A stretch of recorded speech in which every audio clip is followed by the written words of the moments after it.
का सन्नाटा चारों ओर फैला हुआ था। ट्रक हाईवे पूरा सुनसान था। चारों ओर ठंड से हाड़ कपा देने वाली ठंड चल रही थी। हाईवे के चारों ओर घना जंगल था। उसी हाईवे पर एक मर्सिडीज दौड़ रही थी। उसमें 3 लोग सवार थे, राहुल, निधि और उनकी 10 साल की बेटी तानिया। राहुल अपने दोस्त सैफ के घर ईद की पार्टी में शामिल होने के लिए गया था और पार्टी करके घर लौट रहा था। निधि ने मुस्कुराकर ड्राइव करते हुए राहुल से कहा, कुछ भी कहो राहुल, आज तो ईद की पार्टी में मजा आ गया। हाँ, मेरा दोस्त बहुत ही बिंदास और हंसी मजाक करने वाला व्यक्ति है। मैंने देखा उसके घर पर शहर की एक से एक बड़ी हस्ती थी, मगर फिर भी वो उन सबको इग्नोर करके हमें इम्पोर्टेंस दे रहा था। हाँ, देगा क्यों नहीं, आखिर मेरा दोस्त जो है। सच में राहुल, अमेरिका से इंडिया लौटकर बहुत अच्छा फील हो रहा है। वैसे तुम्हारा दोस्त सचिन अभी तक नहीं आया अमेरिका से? निधि की बात सुनकर राहुल चौंक कर बोला, ओह शिट यार, उसका फोन आया था कि वो इंडिया आ रहा है। उसने बोला था कि मुझे एयरपोर्ट पर पिक कर ले। निधि बहुत नाराज होगा वो। कोई बात नहीं, उससे बोल देना कि तुम्हें बिल्कुल याद नहीं रहा, और फिर तुम्हें सैफ की इनवाइट की हुई ईद पार्टी में भी तो शामिल होना था। निधि ने इतना बोला ही था कि उसकी बेटी तानिया ने अपनी माँ की ओर देखकर कहा, मुझे भूख लगी है माँ, और प्यास भी। तानिया की बात पर निधि ने बुरा सा मुंह बनाकर उसकी ओर देखकर कहा, पार्टी में तो इतना खाया था तुमने, फिर भी भूख लगी है। निधि की बात पर तानिया ने मासूम सा चेहरा बनाकर कहा, कोई बात नहीं मम्मी, मुझे पानी ही पिला दीजिए। कितनी बार बोला है मुझे मम्मी मत बोला करो। पानी अभी नहीं है, आगे जाकर कोई शॉप पड़ेगी तो बोतल खरीद के दे दूंगी। निधि की बात पर राहुल ने मुस्कुराकर कहा, छोटी बच्ची है निधि, इतना नाराज होना सही नहीं है। राहुल ने इतना कहा ही था कि अचानक एक काली परछाई राहुल की कार के सामने आकर खड़ी हो गई। राहुल के पैर अचानक ब्रेक पर पड़ गए। गाड़ी तेज रफ्तार में थी। ब्रेक अचानक लगने से पलटते पलटते बाल बाल बची थी। राहुल के चेहरे पर भयानक ठंडी में भी पसीने की बूंद टपकने लगी। वो दोनों कार से बाहर निकल आए। निधि ने डरते हुए कहा, आखिर कौन था ये? ऐसा लगा जैसे कि कोई भयानक काली परछाई मेरे कार के सामने आकर खड़ी हो गई हो। वो दोनों काली रात के सन्नाटे में इधर उधर देखने लगे। तभी निधि को एक घने पेड़ के पास तो चमकीली हुई आंखें दिखाई दी। उसकी आंखें बिल्कुल भेड़ियों की तरह लग रही थी। निधि ने चीखते हुए राहुल से कहा, राहुल देखो कौन है वो, जल्दी से गाड़ी में बैठो, मुझे बहुत डर लग रहा है। राहुल ने उस तरफ देखा तो उसके रोंगटे खड़े हो गए। वो दोनों गाड़ी के अंदर बैठने ही वाले थे कि अचानक एक अजीब सा चेहरा वाला भयानक सा आदमी बिजली की रफ्तार से उनके सामने आकर खड़ा हो गया। राहुल ने देखा कि उसका चेहरा बिल्कुल सड़ा हुआ था और उसकी आंखें भेड़िए की तरह चमक रही थी। उसके लंबे लंबे बाल उसके कंधे तक आ रहे थे और उसके दांत भेड़िए की तरह बाहर की ओर निकल रहे थे। हाथों की जगह नुकीले पंजे थे। राहुल को देखकर अजीब से अंदाज में हंसने लगा, मगर जैसे ही राहुल की नजर उसके कपड़ों पर गई, राहुल की आंखें फटी की फटी रह गई। वो हकलाते हुए बोला, भाईजान, भाईजान, मुझे माफ कर दो, मुझे छोड़ दो। राहुल ने इतना कहा ही था कि अचानक उस अजीब से दिखने वाले भयानक आदमी ने अपने पंजों से राहुल की गर्दन कसकर पकड़ ली और एक ही सेकंड में उखाड़ कर जमीन पर फेंक दी। राहुल के धड़ से लाल रंग का खून का फुहारा फूट पड़ा। इस भयानक मंजर को देखकर निधि के गले से एक जोरदार चीख निकल गई। निधि इससे पहले भागती कि अचानक उस भयानक दिखने वाले आदमी ने निधि को पकड़ लिया और अपने नुकीले पंजे उसके पेट में गड़ा दिए और उसकी अतड़ियां बाहर निकाल दी। निधि की एक दिल दहला देने वाली चीख सन्नाटे को चीर गई। अचानक हवा का एक बवंडर उठा और वो भयानक सा दिखने वाला व्यक्ति देखते ही देखते बवंडर के साथ गायब हो गया।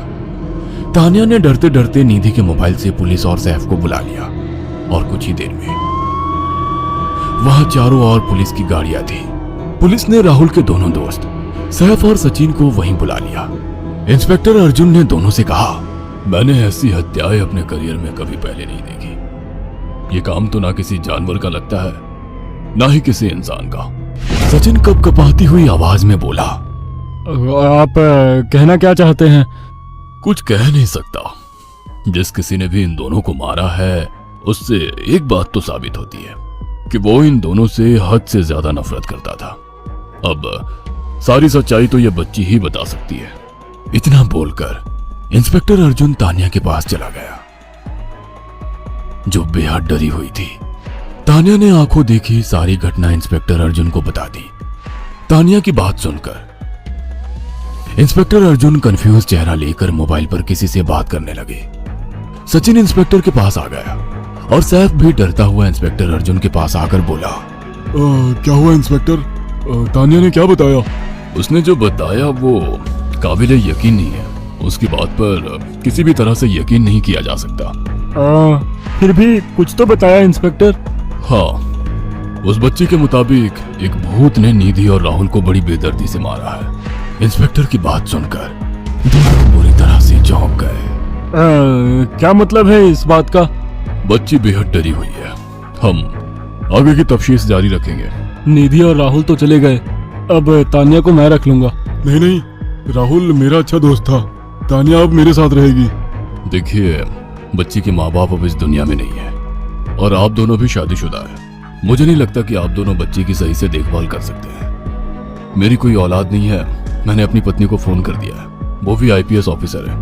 ये बच्ची आज से मेरे साथ रहेगी। उसका मासूम चेहरा मेरे दिल में उतर गया है। अब तुम दोनों जा सकते हो। पूछताछ के लिए मैं जब भी तुम्हें बुलाऊं तुम दोनों आ जाना। इंस्पेक्टर ने यह बात बोली ही थी कि अचानक वहां पर मौसम बदल गया। चारों ओर काली घटाएं छा गई और एक भयानक बवंडर उठा और देखते ही देखते सब पुलिस वालों के सामने वो भयानक चेहरे वाला आकार सबके सामने खड़ा हो गया। उसको देखकर सबके रोंगटे खड़े हो गए। देखते ही देखते उसने अपने भयानक पंजे सैफ की आंखों में डालकर उसकी आंखें निकाल ली।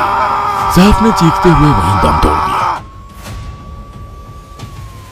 उस भयानक आदमी को देखकर सचिन उसके पैरों पर गिर गया। तुम तो भाईजान से कपड़े पहने हो। मैं समझ गया, तुम भाईजान हो। मुझे माफ कर दो भाईजान, मुझे यहाँ से जाने दो। मैंने कुछ नहीं किया था। वो भयानक चेहरे वाला गुर्राते हुए बोला, बता इन सबको कि ये सब इतनी भयानक मौत क्यों मरे। सचिन दौड़ता हुआ इंस्पेक्टर अर्जुन के पास गया और बोला, मैं जानता हूँ इसने इन तीनों को क्यों मारा। इसका नाम भाईजान था। जब ये जिंदा था ये किसी का भाई किसी की जान था। बहुत साल पहले ये हम सबका बहुत अच्छा गहरा दोस्त और बिजनेस पार्टनर था। ये सबकी बहुत मदद किया करता था। इसकी प्यारी सी बेटी थी तानिया, जो इस वक्त कार के अंदर बैठी हुई है। ये इसी की बेटी है। भाईजान अपने सारे पैसों से एक बहुत बड़ा हॉस्पिटल खोलना चाहता था जिससे गरीबों का मुफ्त इलाज किया जा सके, मगर हम तीनों इसके लिए तैयार नहीं थे। हमारी नीयत उसकी दौलत पर खराब थी और एक दिन हम सब धोखे से ईद के दिन भाईजान को यहाँ ले आए और इसे मारकर फेंक दिया। तो फिर तुम सबने इसकी बेटी को क्यों जिंदा छोड़ दिया?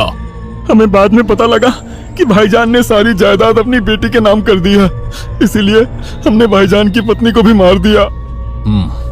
और तानिया का तुम 18 साल की उम्र पूरी करने का इंतजार कर रहे थे ताकि सारी जायदाद अपने नाम करा सको और बाद में उसे भी ठिकाने लगा सको। इसी के लिए तुम दोनों इस मासूम बच्ची को अपने साथ रखने की जिद कर रहे थे। जी, आपने बिल्कुल सही कहा। हम तानिया को भी इसी जगह लाकर मार देते। सचिन की बात सुनकर इंस्पेक्टर अर्जुन की आंखों में खून उतर आया। इंस्पेक्टर अर्जुन के कुछ कहने से पहले ही भाईजान बिजली की रफ्तार से इंस्पेक्टर अर्जुन की आंखों के सामने से सचिन को पकड़कर ले गया और उसके शरीर के टुकड़े टुकड़े कर दिए और हवा में उठे एक तेज बवंडर के साथ गायब हो गया। सारी घटना इंस्पेक्टर अर्जुन की आंखों के सामने हुई थी। तानिया को इंस्पेक्टर अर्जुन और उसकी पत्नी ने अपनी बेटी की तरह पाला। अगर आपको हमारी ये कहानी पसंद आई हो तो इसे लाइक और शेयर करना ना भूलें। साथ ही ऐसी और नई कहानियों के अपडेट्स पाने के लिए हमारे चैनल अक्षु टीवी को जरूर सब्सक्राइब करें।